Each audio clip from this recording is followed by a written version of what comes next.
এই এত তেজ দাস কেন? তোর তো আর কিছুই বাকি নাই, সবই শেষ।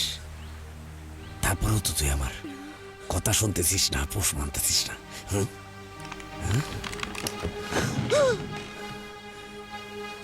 তোর পিস্তলের ডর আমারে দেখাবি না। যা ক্ষতি করার তো করেই ফেলাইছিস, এখন আমি মরলেই কি আর বাঁচলেই কি? মালা, মালা, তুই আমার প্রস্তাবটা মাইনা নে।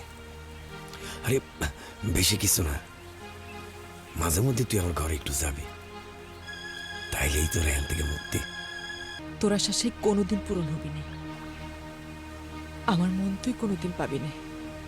মফিজ ভাই, মফিজ ভাই, মফিজ ভাই, ওই যে চেয়ারম্যানের পোলা লাটু তার দলবল নিয়ে চাতালে আপনার বউরে নির্যাতন করতেছে ভাই। ও ভাই, চল তো দেখি। আমি চৌকিদার নিয়ে আসতেছি।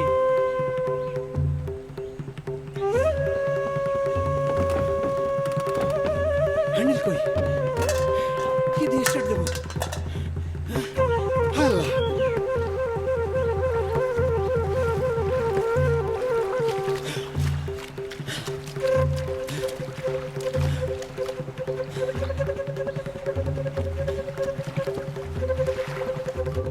তোর যখন যা লাগে আমি তো আছি, তাহলে আমি তাইলেই মুক্তি।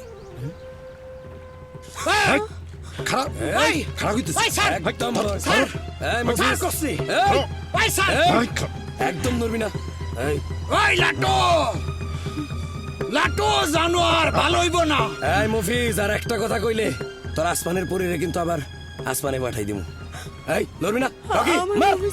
এই মার শালা। চুপ চুপ।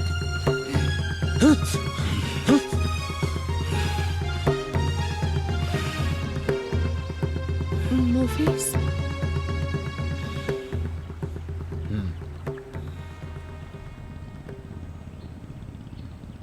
লাটুর উপর ছড়ি ঘোরানোর মজা বুঝছিস? কেমন লাগলো?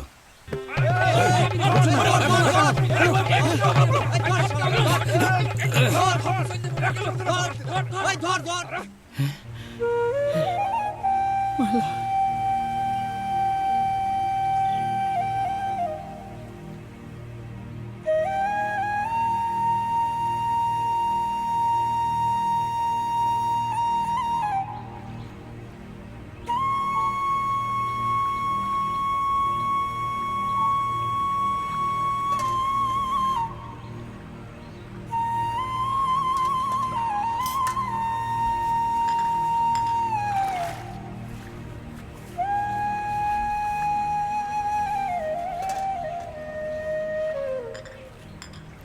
ওই যে রূপের কালি ধুবের আইছে, বলি এ কালি কি পাগের কালি যে বাঁশ পাতায় ছাই দিয়া ঘষা মারলে ধুয়ে চলে যাবে? হ্যাঁ, এ কালি হইল কলঙ্কের কালি, না মরা পর্যন্ত যায় না। কোন মুখ নিয়ে নদীর ঘাটে গোসল করবার আইছে? অন্য কেউ হলি তো লজ্জায় মুখই দেখাইতো না। নির্লজ্জ, বেহায়া, বেশরমা, চরিত্রহীন, নষ্ট মেছেল কোথাকার। শুন, এই কালি না কলঙ্কের কালি, না মরা পর্যন্ত যাইব না।